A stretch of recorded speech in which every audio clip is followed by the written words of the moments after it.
अस्सलामुअलैकुम नाजरीन, मैं हूं हर्बलिस्ट शाहिद इमरान।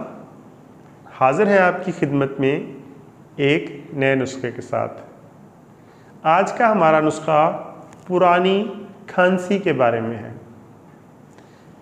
ऐसी खांसी जो मुख्तलिफ दवाइयों के इस्तेमाल से वक्ती तौर पर दब जाती हो लेकिन जान न छोड़ती हो।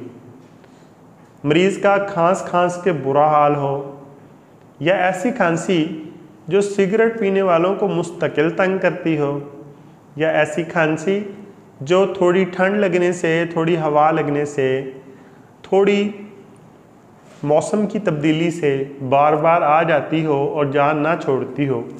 उसके लिए एक मुख्तसर सा नुस्खा लेके आपकी खिदमत में हाज़िर हुए हैं।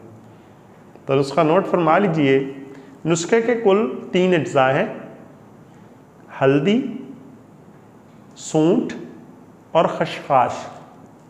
इन तीनों को अच्छी तरह साफ़ कर लें और बहुत बारीक सफ़ूफ बना लें।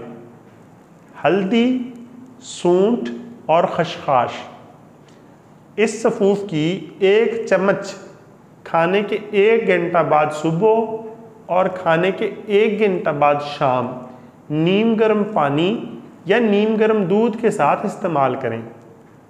इंशाल्लाह 15 से 20 दिन के इस्तेमाल से आपकी खांसी से जान छूट जाएगी। अपना ख्याल रखिएगा और अपने इस चैनल का भी। मिलते हैं जल्द एक नए नुस्खे के साथ। अल्लाह हाफ़िज़।